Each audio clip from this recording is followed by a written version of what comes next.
All right, so this is part 2 of feedback response.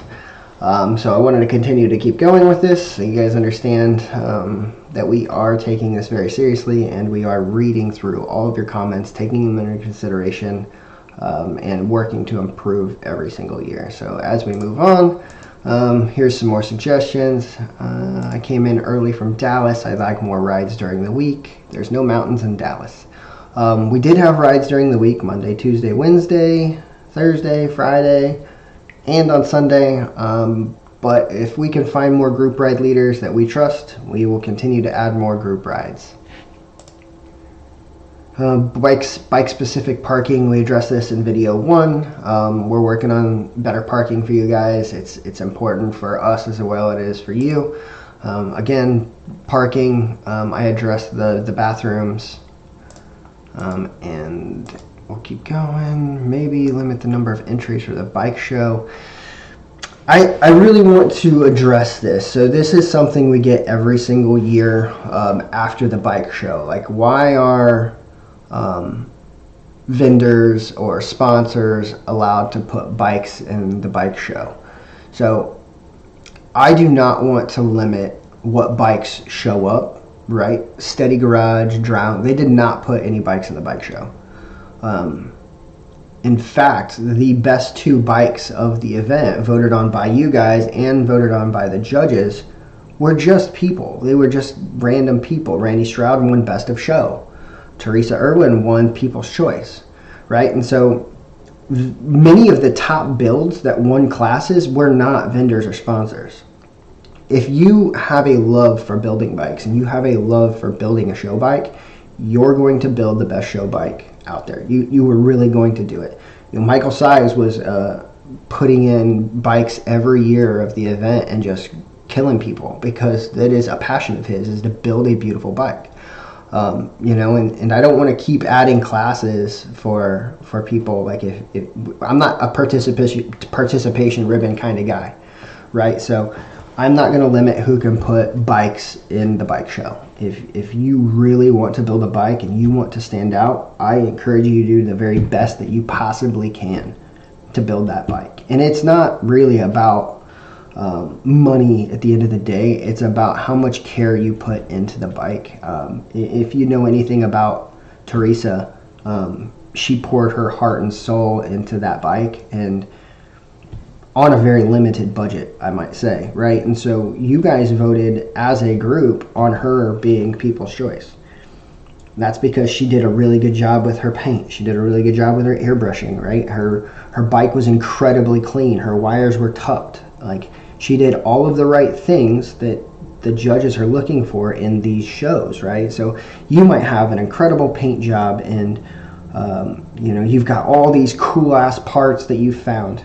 But if your bike's not clean, if you haven't taken the time and care to clean your bike, and you haven't properly tucked your wires, or you've got some specks in your paint or powder, or somebody's got some chips in their paint, we're going to find those things and they're going to mark you off, right? This is a bike show. I don't care if you ride your bike daily and it's still a beautiful bike, and then you put it in the bike show and then you're frustrated because you didn't win, but you've got chips in your paint and you've got tar on your rims, right? You're setting yourself up for failure. If you want to have the best bike for a bike show, build a bike show bike and keep it clean, right? Like, that's just the way it is. So I want to make sure everybody understands I will not change my view on this. If you are going to put a bike in the bike show, I don't care who you are. It could be Honda themselves can put a bike in the bike show, but it's the creativity and the care that goes into building these bike show bikes that ultimately will win you that trophy, right? So keep that in mind. Event communication. I talked about this in video 1.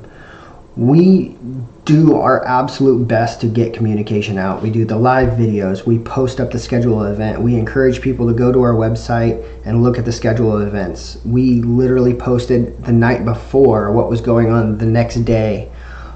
We had a big sign that showed the schedule at the event location. We're going to continue to try to improve communication. We'll do better with the announcements. We'll probably add a second schedule of events poster at the field and one inside. But one big change that we're trying to make as well is we're trying to build an app, and it is already in the works. We're trying to facilitate that as we speak, and I want to make sure that we are getting communication out to you guys the best that we can. But that said, we were very vocal about going to the website, and that's where you could find all of the information. And we put that on every live video. We put it on posts. We communicated it to people at the event. It is important that you guys do some kind of due diligence to educate yourself on what's going on. I can't go around and handhold every single person and say, this is what's going on today, right? And there might be 2,000 people at the event. I just don't have the capacity to talk to everybody, obviously. So we'll continue to improve our communication.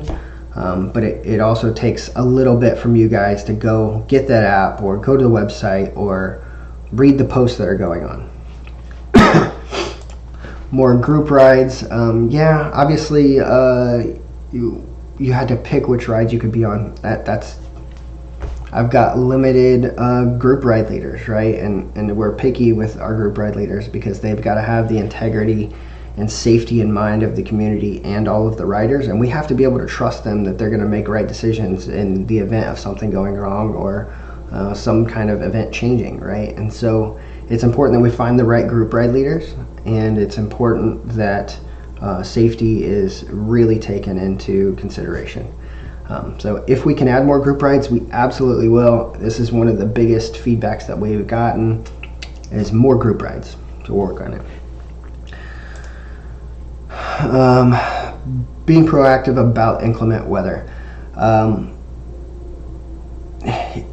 I've got mixed feelings on this. Like, I don't want to shut down group rides unless I absolutely have to. We knew that rain was coming in. I think everybody knew that rain was coming in, especially for the Gatlinburg ride.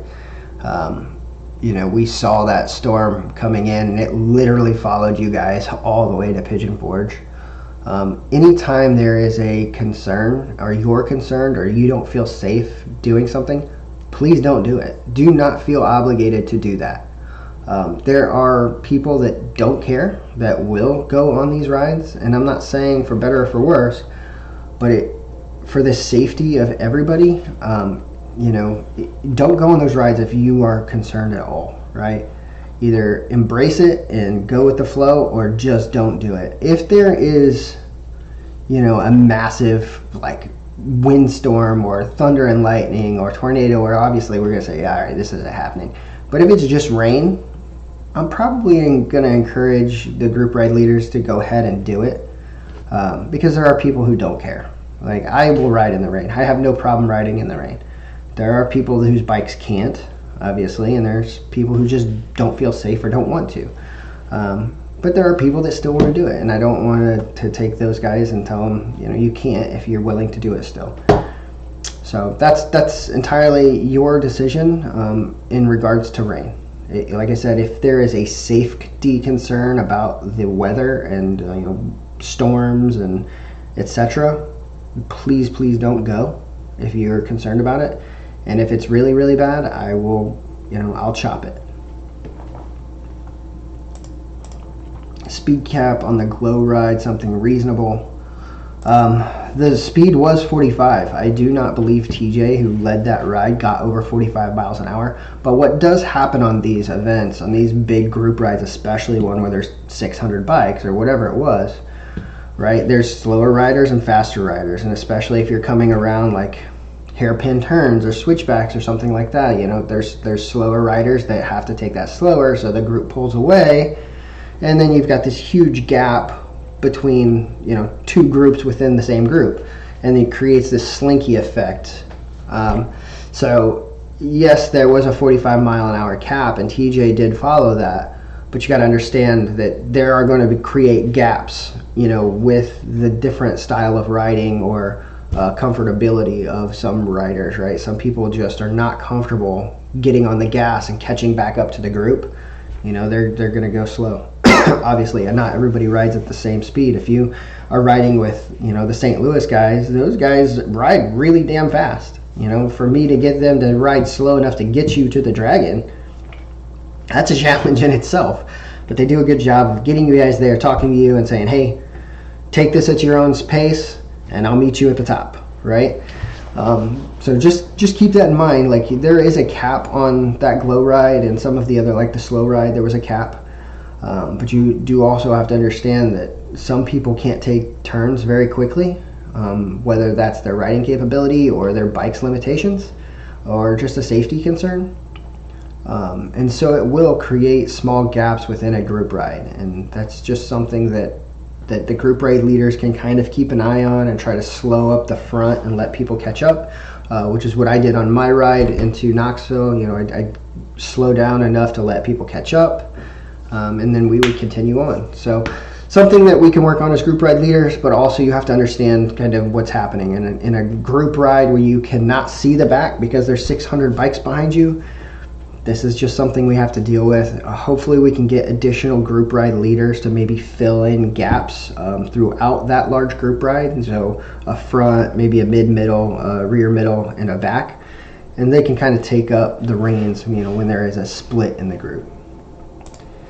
Tailor more to older riders. I guess we need to find out what exactly we're looking for here.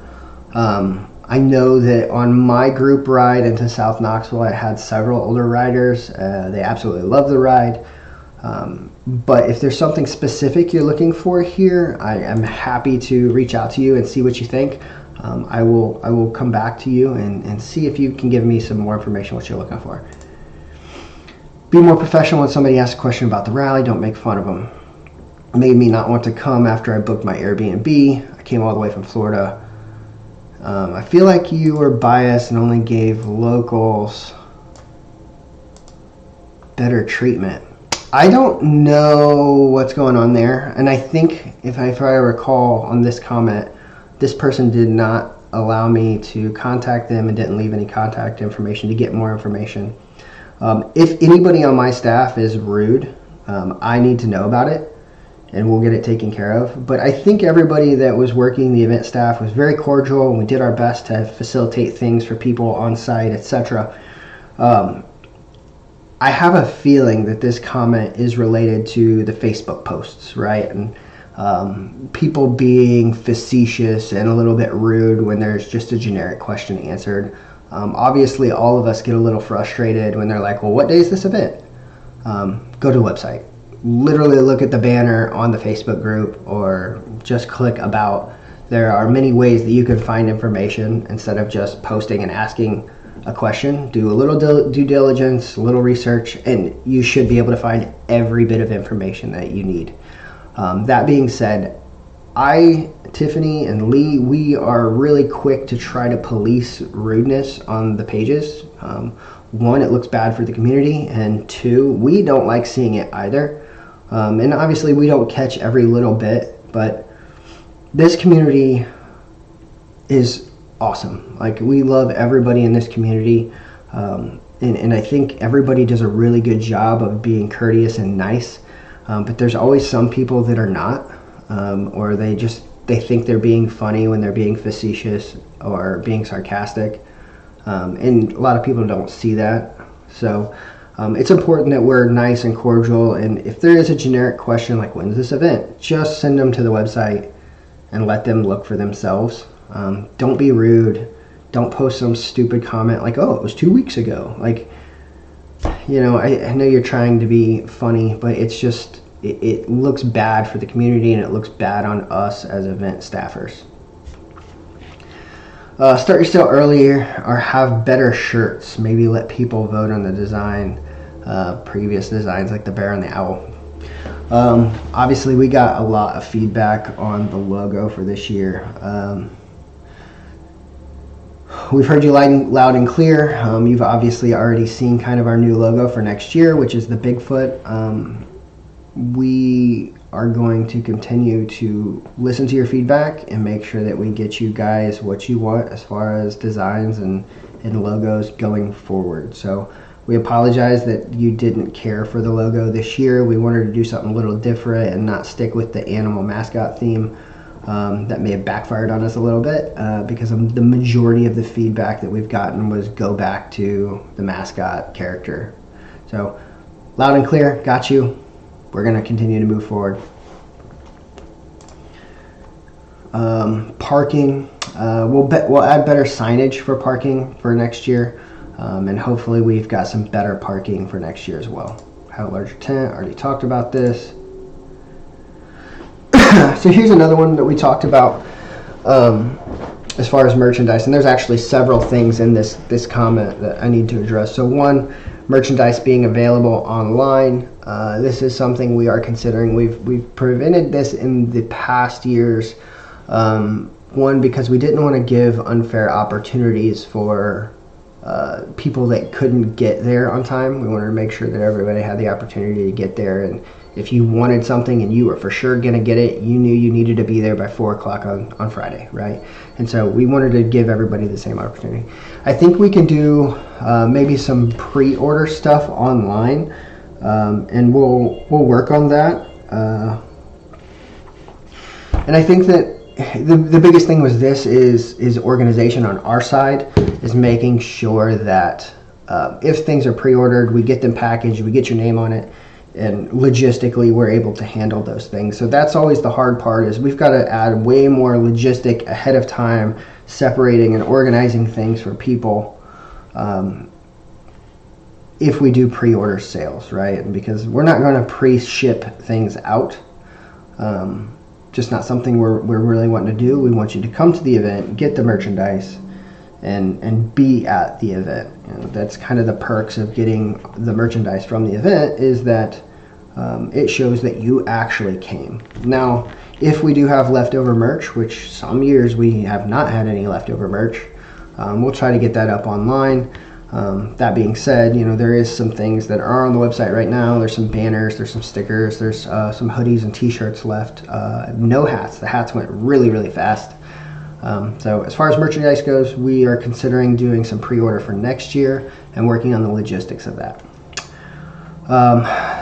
The biggest increasing hooligan actions I saw this year. Yeah, I agree. We saw way more of it this year, and I don't know if these are new people coming to the event, or if these are people that just don't care about the community and continuing to have the event moving forward. We have to be better at policing ourselves and asking people politely, don't do this in town. Don't do this on group rides. Be smart. There's plenty of back roads you can go do this on. We provide a stunt lot for you guys. Just keep the event in mind, because like I said in feedback 1, that it just takes one person to get our event shut down, and there's nothing we can do about it if they revoke or reject our permitting. You guys have to do your best to communicate and police each other.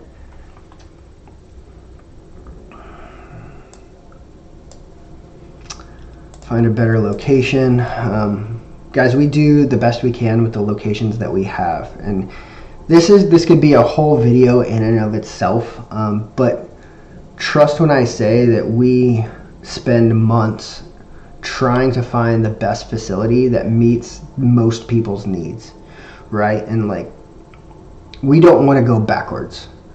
So the thought some people have is, why don't we just find a farmer that's got a big field and we can go out there? Well, there's a lot of things to consider, and early on that was what we tried to do. We'd hop on the GIS map and we would find locations that looked like they were flat enough or big enough to facilitate the event.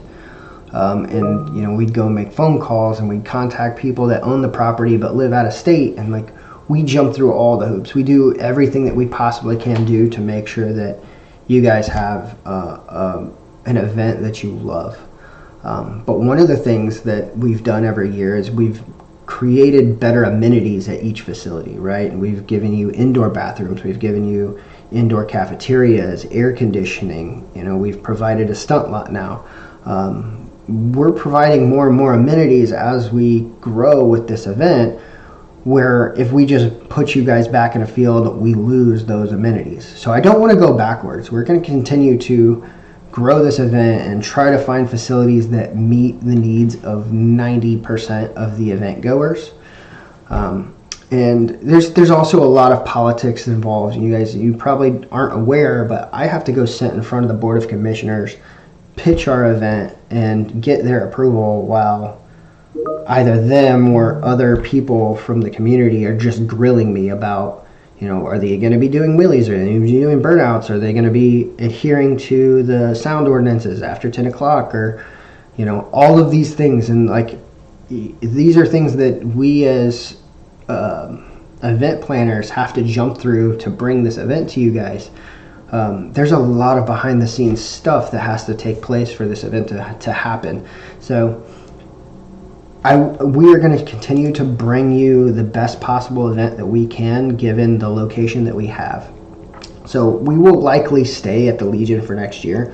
They're working on bettering the facility for us, the parking lot, the parking in general, the property layout. We're going to continue to make that as best as we can, and continue to grow until we literally cannot stay there any longer, and then we'll try to find another location. But again, the amenities, if I start taking those away from you guys, then we're going to get feedback about, I wish we had indoor bathrooms again, I wish we had a stunt lot, I wish we had solid ground to park on for the bike show. So there's a lot of things to take into consideration, and we're going to continue to work on bringing you the best facility that we absolutely can. Appreciate this. We love hearing feedback like this. If it wasn't for you guys telling us that you enjoyed coming and us getting to see the smiles on your face, I don't know that we would continue this. A group ride I was interested in was 5 hours, so I stayed away. So you're likely talking about the castle ride. Maybe not, but so something to consider in the castle ride. It was a 40-minute ride to the first stop of that ride, which was lunch. You spent an hour at lunch. You had a 10-minute ride to the castle. You stayed at the castle for an hour, and then you rode back. So it wasn't literally 5 hours of continuous riding. There were several stops, waits to get back around. When we post the ETA, or estimated time of the ride in its entirety, it's likely the full round trip. So yeah, it was a long ride, and like the Churrahola Skyway, if you did that's a long ride too. Some of these do take a long time, but if that's the one you're interested in, and go on it. I'm not sure how I can facilitate. If it's something you're interested in, you're gonna do it. If you're not that interested, don't do it. There was other things to choose from, so I'm not sure how I can facilitate this one better for you. If you've got some ideas, reach out to me directly. More food vendors, more slots for rides. You can see that there is a running theme here regarding group rides. People want more and more and more group rides. I will probably do some kind of roll call for group ride leaders and do some kind of interview vetting process, because we don't just trust anybody to be a group ride leader. They've got to have the integrity and safety of the event and all of the participants at the forefront of their thoughts. Already working on this. Kind of talked about it already. Reminders of when group rides start. We did reminders the night before, what the schedule of the next day was. Better sound for intercom for announcing. We're going to work on that.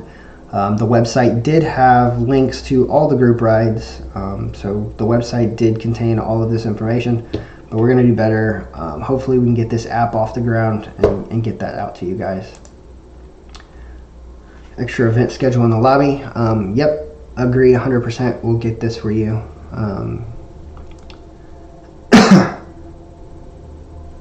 Yep. Smaller group rides. I don't disagree. That just takes making sure we've got more group ride leaders. A bigger stunt lot, bigger lot in general for parking. Working on it. That is one of the biggest complaints you'll see as we continue through this. Bigger sponsors. Yeah, so Honda actually was cold referenced to us. We did talk to them. Hopefully next year we do get them on board as a major sponsor. Yep. Now, given this, right, so there's several people that talked about the rain here. Personally, I rode every day of the event, and I never once got rained on. Now, the meet and greet that took place on Thursday that was over at the shed, it rained on us after we got there. It started raining while we were there. It rained for about 20 minutes, and then it stopped, and it didn't rain. So me personally, I rode every day. I looked at the weather. I never got rained on, even during my group rides, out riding. But I understand there were several rides that people did get rained on. That's kind of just the risk that you run being in East Tennessee in June. You know, check the weather. Look at the hourly forecast. Don't just look at the day and say, oh, it's 20% or 50%. Look at the hourly, and then look and see if it's going to rain during only from 1 to 2 o'clock. Just avoid the 1 to 2 o'clock, right? It seems like common sense. Do the best that you can. Now, if it's going to rain all day, obviously nothing we can do about that. You know, we'll try to provide alternative things for you to do if there's rain. But the great thing about this area is Pigeon Forge and Gatlinburg are close. Knoxville's close. You know, there's stuff to do in Townsend.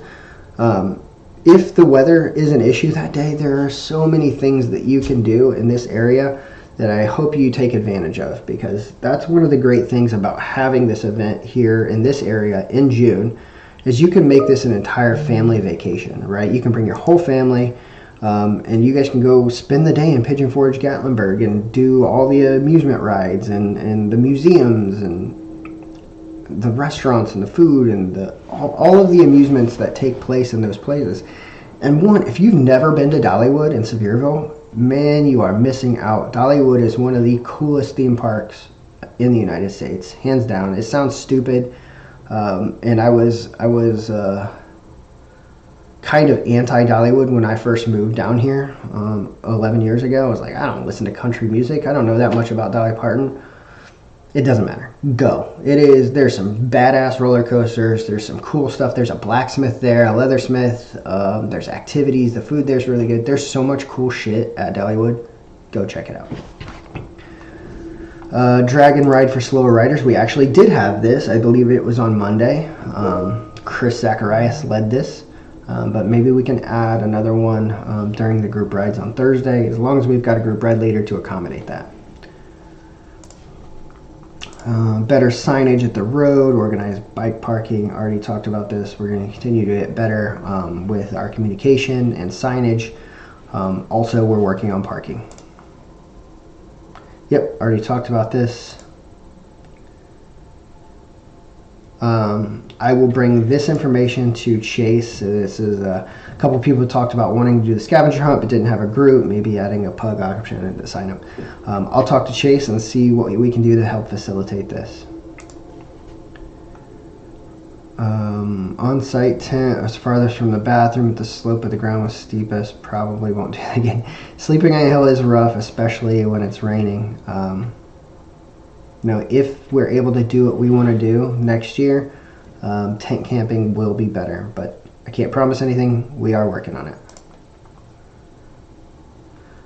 Parking, again, working on it. Add more stops to the poker run. Maybe.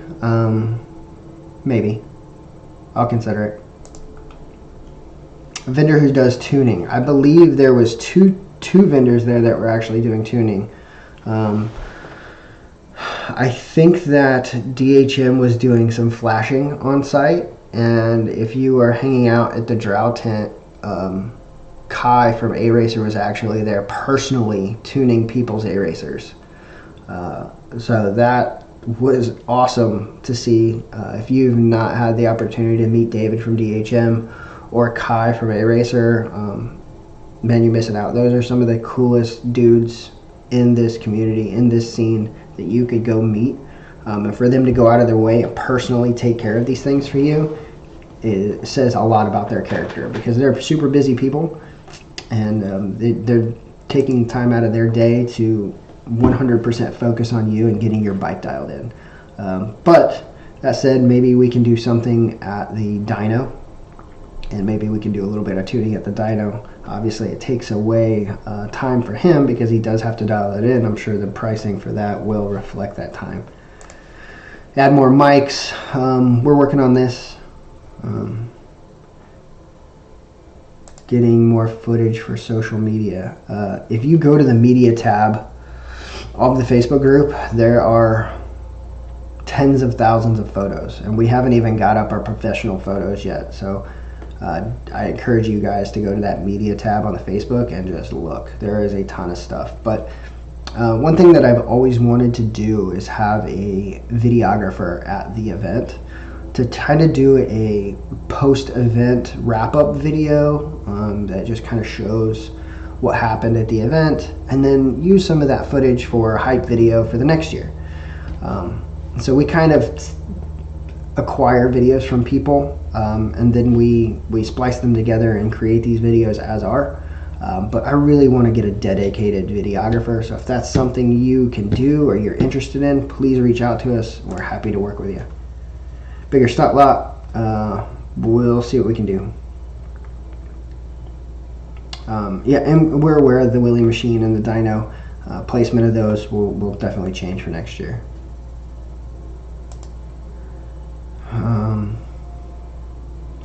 So this probably needs to be addressed. You know, there was some concern about the photographer winning the raffle bike. One thing that you need to understand is that person spent $500 on raffle tickets, right? He put a ton of money into the raffles, and for him to win that bike only really kind of makes sense. The only way you can win a raffle is to enter the raffle, and obviously, you know, the odds are better if you put more money into it. So if you know the Noltes, you know, Ariel and her mother, you know, they put a bunch of money into the raffles and they won a ton of shit. They do that every year. So I get that, and I think just to avoid some of the concern about staff members winning raffles, we will not allow staff to enter raffles going forward. You know, I get it. I understand. Legion's tap for space. Yeah, see, I don't want to get rid of the stunt area. We want to make sure that we give those guys something to do, but we will try to do better at getting parking and facilitate more area for you guys. We're working on it. More field games, 100% on board with this. We just got to find fun ones and people to run those games. But yeah, we'll work on that. More shade, talked about. More categories in the bike show, more than one judge. Judging seems biased. Well, there was more than one judge. There was actually 4 judges. Lee did most of the primary judging, and a lot of times he has no idea whose bike he's looking at. We don't give him that information. When people enter, there is just a number assigned. He has no idea who the bike belongs to, but he is meticulous about looking at, are there chips in the paint?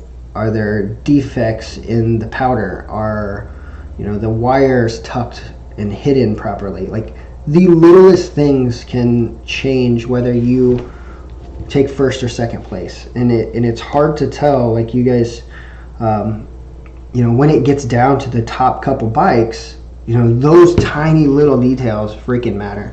But like I said, there was 4 judges, and you know, we are probably not going to add too many more categories. Again, like I said previously, is I'm not a big fan of participation trophies. Bike shows are tough, man, and it takes some people with a lot of care and expertise to build these out beautifully, and presentation matters, and doing all the right things. You talk to Anthony Quinones, you know, he puts his Chuckus in the show every year, and he's to the point that he doesn't have anybody that wants to compete against him, because he has taken our feedback every year and fixed all of the issues. You know, one year it was the paint, one year it was the wiring, one year it was the lighting, and he has fixed those things every year and come back with a better bike. And now he's kind of in a class of his own. Nobody's competing against him. So And that's him coming up to the judge and saying, what could I do better with my bike, right? And you can't take those things personally if somebody's like, well, you know, the lighting was slightly crooked. And he's like, well, yeah, I could just fix that. But it wasn't when we judged it. You know, you guys understand? Like, we judge it the way it looks at the time that the bike is presented to us. He kicked my ass, yep. Food trucks, snow cone trucks. I didn't realize I was encouraged to go inside. We talked about it on the live events. We posted about it. You know, there was some signage up there saying the canteen is open. We'll see what we can do about being better about encouraging people to use the indoor facilities to get out of the heat and grab some beverages. Shorten the bike show or a raffle, or do a raffle in the middle of the show, keep people around and interesting like a drag. Yeah, the raffles do take a long time. We're going to see what we can do about making that better. With that, we are at feedback number 100. I'm going to cut this video and we'll come back.